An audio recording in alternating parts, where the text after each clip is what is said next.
আসসালামু আলাইকুম। আমাদের স্কুল কলেজগুলোতে যে বিজ্ঞানাগার রয়েছে, এই বিজ্ঞানাগারের সঠিক ব্যবহার হচ্ছে কিনা এই খোঁজখবরটা রাখার দায়িত্ব শুধু স্কুল কমিটির না, অভিভাবকদেরও খোঁজখবরটা রাখতে হবে। কারণ আপনার সন্তানকে সকলের একটা টার্গেট থাকে যে সন্তান বড় হলে চাকরি বাকরি করবে, পিতামাতাকে ভরণ পোষণ দিবে, এইটাই আমাদের টার্গেট। আমাদের এই টার্গেটের কারণে আমাদের সন্তানদের সঠিক উন্নয়ন কখনোই ঘটে না। কারণ আমাদের টার্গেট থাকে চাকরি, কিন্তু জ্ঞান বিজ্ঞানের দিকে যদি আমাদের টার্গেট থাকতো তাহলে আমরা যেমন দুনিয়াতেও লাভবান হতাম, আমাদের মৃত্যু পরবর্তী অবস্থাতেও দেশ এবং জাতি লাভবান হতো, আমরা কবরে গিয়েও সুখে থাকতে পারতাম। এর জন্য প্রয়োজন হলো আমাদের সন্তানদেরকে বিজ্ঞান কেন্দ্রিক করে গড়ে তোলা, তারা যেন বিজ্ঞানী হয়, গবেষক হয়, এই মন মানসিকতা তাদের জন্য তৈরি হয়। এই তৈরি হওয়ার ক্ষেত্র কিন্তু যার যার নিজ বাড়ি। কারণ সন্তান যখন বাড়িতে ছোটবেলা থেকে বড় হয়, এই ছোট থেকে বড় হওয়ার মধ্যবর্তীকালীন সময় পিতামাতার কাছে যতক্ষণ তারা মানুষ হয়, এই সময় যদি সন্তানদেরকে আমরা শুধু ইউটিউব এবং ফেসবুকের মধ্যে নিবদ্ধ না রেখে তাদেরকে বিভিন্ন ধরনের যন্ত্রপাতি কিনে দেই, খেলার সামগ্রী কিনে দেই, বিজ্ঞানাগার বা বিজ্ঞান কেন্দ্রিক যে গবেষণাগুলো হয় সেই কেন্দ্রিক মন মানসিকতার দিকে যদি আমরা তাদেরকে গ্রো করাতে পারি, তাহলে কিন্তু দেখবেন যে সন্তান ছোটবেলা থেকেই তার ভিতরে একটা একটা আবিষ্কারের মানসিকতা, একটা উদ্ভাবনী মানসিকতা তার ভিতরে তৈরি হবে।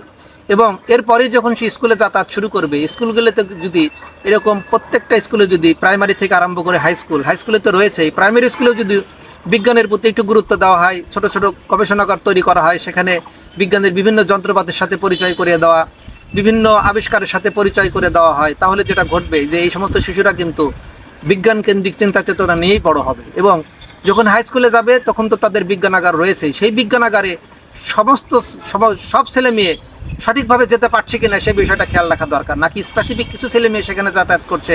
আবার অনেক সময় দেখা যায় যে বিজ্ঞানাগার বেশিরভাগ সময় তালা দেওয়া থাকে, তালাবদ্ধ থাকার কারণে ছাত্রছাত্রীরা সেই সমস্ত জায়গায় সহজে যাওয়ার সুযোগ পায় না। শুধুমাত্র তেলাপোকা এবং ব্যাঙের ব্যবচ্ছেদ, এর বাহিরে বিজ্ঞানাগারের কোনো ব্যবহার হয় কিনা। আর কেমিস্ট্রির বিজ্ঞানাগার তো হাই স্কুল লেভেলের খুব একটা ব্যবহার নাই বললেই চলে, কারণ হাই স্কুল লেভেলে সাধারণত একটাই বিজ্ঞানাগার থাকে, এবং সেই বিজ্ঞানাগারে সাধারণত আমরা ব্যাঙের ব্যবচ্ছেদ এবং তেলাপোকার জীবনচক্র এটা নিয়ে আমরা সারা জীবন দেখে এসেছি, এর বাইরে আর কোনো কিছু ছিল না।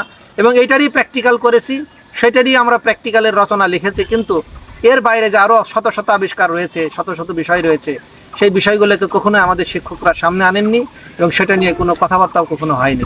অন্ততপক্ষে বিজ্ঞানের প্রতি আমাদের যে একটা মানসিকতা থাকা দরকার, বিজ্ঞান কেন্দ্রিক যে চিন্তা চেতনা আমাদের রাষ্ট্রীয়ভাবে থাকা দরকার শুধুমাত্র দেশ এবং জাতির উন্নয়নের জন্য, সেই বিষয়টা নিয়ে আমি মাঝে মাঝেই কথা বলি এবং এই বিষয়টাকে আমি সবচেয়ে বেশি গুরুত্ব দিই। যে এই একটা বিষয় সবাই সবসময় এড়িয়ে যায়, বিজ্ঞান নিয়ে কেউ কখনো কথা বলে না। সবার কথার ভিতরে রাজনীতি রয়েছে, সমাজনীতি রয়েছে, অর্থনীতি রয়েছে, ইসলাম রয়েছে, অন্যান্য বিষয়গুলো রয়েছে। কিন্তু দেখেন, ইসরায়েল ছোট্ট একটা রাষ্ট্র, কিন্তু তার কাছে রয়েছে একটা গুরুত্বপূর্ণ প্ল্যাটফর্ম, সেটা হলো গুগল। আপনি একটা রাস্তা তৈরি করলেন, সে রাস্তা দিয়ে বাস যাবে, ট্রাক যাবে, সাইকেল যাবে, মানুষ হাঁটবে, দৌড়াবে, খেলবে, সব করবে, বাড়িঘর তৈরি করবে, সেই রাস্তা দিয়ে বোমা বহন করবে, সেই রাস্তা দিয়ে খাদ্য বহন করবে, সেই রাস্তা দিয়ে ফকির মিসকিন যাবে, সেই রাস্তা দিয়ে রাজা বাদশাও যাবে। কিন্তু প্রয়োজনটা হলো বা রাস্তা, এই রাস্তা যদি না থাকে তাহলে কিন্তু আর কেউ ওই রাস্তা দিয়ে যাতায়াত করতে পারবে না। তো ইসরায়েলে ইহুদিদের কাছে রয়েছে গুগলের একটা প্ল্যাটফর্ম, যে প্ল্যাটফর্মের উপর দিয়ে সবাই যাতায়াত করে, যে কারণে পুরো বিশ্বকে তারা কিন্তু কন্ট্রোল করতে পারে। এই এত ছোট্ট দেশ হয়েও গুরুত্বপূর্ণ আবিষ্কারের কারণে কিন্তু তারা দামি। ঠিক একইভাবে আমাদের হাতে কি রয়েছে বলেন? আর যদি আমরা এই যে লাফালাফি করি, আমাদের এখানে যদি একটা বোমা পড়ে, তো আমাদের কথা বলার জন্য কিন্তু আর কিছুই নেই, শুধুমাত্র ফেসবুক, টিকটক এবং ইউটিউব ছাড়া। আমরা তো এখানে সে একটু চাচামেচি করতে পারবো, তো সেটাও যদি বন্ধ হয়ে যায়, এরপরে কিন্তু আমাদের মাইকও যদি বন্ধ হয়ে যায়, মুখের চিৎকার ছাড়ার বলার মতো কিচ্ছু আমাদের নেই, আমাদের কাছে নেই কোনো আবিষ্কার।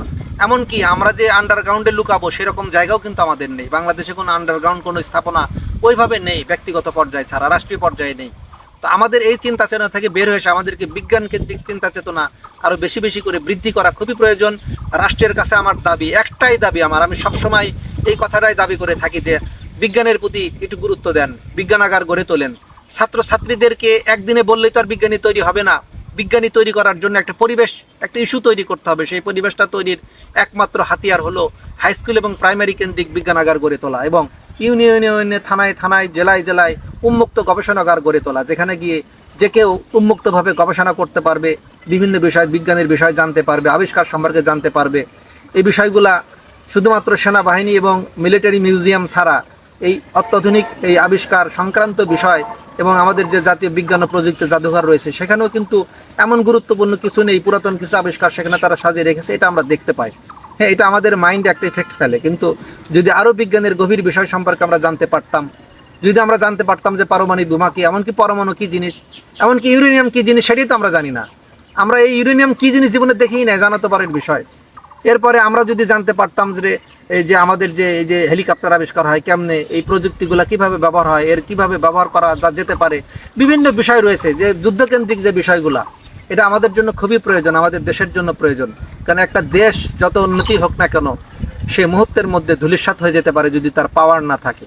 আর পাওয়ার কেন্দ্রিক বিজ্ঞান যদি ব্যবহার না হয়, তাহলে আমাদের আসলে আখেরি কোনো দাম নেই, পরের গোলামি করা ছাড়া আমাদের কোনো আর বিষয়ও থাকবে না।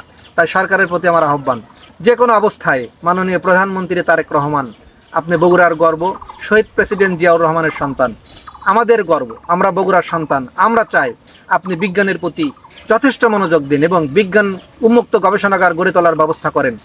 গ্রাম থেকে ধরে ধরে বিজ্ঞানী কীভাবে, যেভাবে আমরা খেলোয়াড় বের করে নিয়ে আসি, ঠিক তেমনি আমরা কুষ্টিয়া এক ছেলে হেলিকপ্টার বানিয়েছে, এটা তার একটা সে আবিষ্কার করেন, এটা তার প্রযুক্তি সে ব্যবহার করে এটা বানিয়েছে, এই যে সে পারলো। এরপর আমাদের বগুড়া এর আগে একটা নসিমন নামের একটা ঠেলা গাড়ি বানিয়েছিল, যেটা চায়নাদের একটা বিকল্প হিসেবে এই নসিমন গাড়ি উত্তরবঙ্গে খুব চলে। এইভাবে ছোট ছোট আবিষ্কার আমাদের যাদের রয়েছে, তারা কেউ লেখাপড়া জানে না, কিন্তু তাদেরকে আমরা কিন্তু ফিল্ড থেকে উপরের দিকে উঠিয়ে আনতে পারি। এই ব্যবস্থা গ্রহণ করেন অতি দ্রুততার সাথে। বিজ্ঞানের প্রতি ইনভেস্টমেন্ট ছাড়া দেশ কখনোই উন্নতির শিখরে পৌঁছতে পারবে না। তাই বিজ্ঞানের প্রতি মনোযোগ দিন, এটাই আমার আহ্বান। Voice of Atiqullah Arefin Rasel.